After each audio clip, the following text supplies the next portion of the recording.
Since this is an introduction to the Splunk course, we have gone through a lot of theoretical stuff as of now. Now, let us do some activity where we'll be seeing how to download Splunk.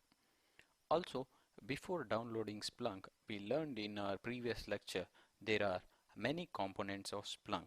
Do we need to download all these components? The answer is no. All we have to do is, for any installation of Splunk, you just need to download two packages. One is the Splunk Enterprise, the second is the Universal Forwarder, also referred as Splunk Agent.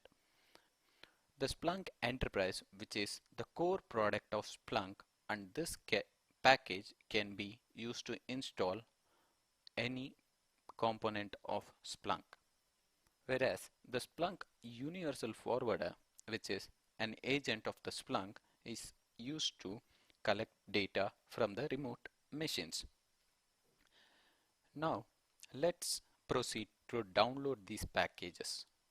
To download Splunk Enterprise package, click on the link provided or visit Splunk. When you visit splunk.com, you can see there is a free Splunk icon, which you click. It will ask you to fill out a registration form, which you can fill it out if you don't already have an Splunk account. You create it with your personal ID or official ID. Since I already have my ID, I'll click on login.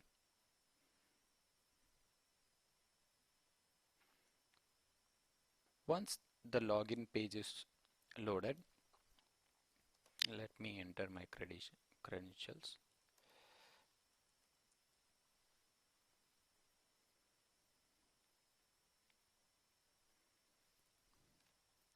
Once you're successfully registered or logged into the Splunk, you'll be able to see two products which you can download. One, Splunk Enterprise, second, Splunk Cloud. From our previous lectures, we already know the difference. What does Splunk Cloud mean and what does Splunk Enterprise mean? Throughout this course, we will be dealing only with Splunk Enterprise, which has a software package that can be downloaded and installed in our own environment. This is what happens when we log in from the splunk.com. If you click on the direct link, you will be landed directly into this page where you click on free download. It will again ask you to log in if you are not logged in, or it will, if you are already logged in, it will redirect you to the download page. Similarly, the same happens here.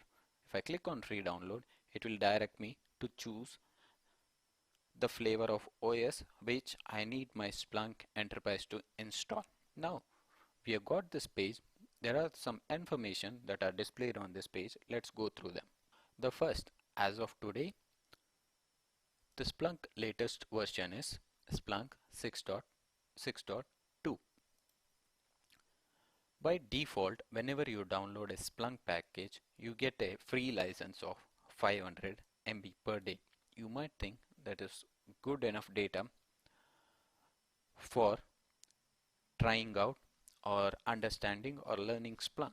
Yes, it is sufficient, but once you realize the potential of Splunk, you see that 500 MB is not sufficient for whatsoever. Once you have downloaded this package, you will get a 500 MB license, which is free of cost, which comes as part of installation package, can be used for 60 days. After 60 days, once the license is expired, you will not be able to run any search on your Splunk instance, including reports, dashboards, or alerts. If you see down below, you have Windows version of Splunk, Linux version, Solaris, and Mac. Throughout this course, we'll be completely focusing on installing Splunk on Red Hat Linux platform, or you can call CentOS.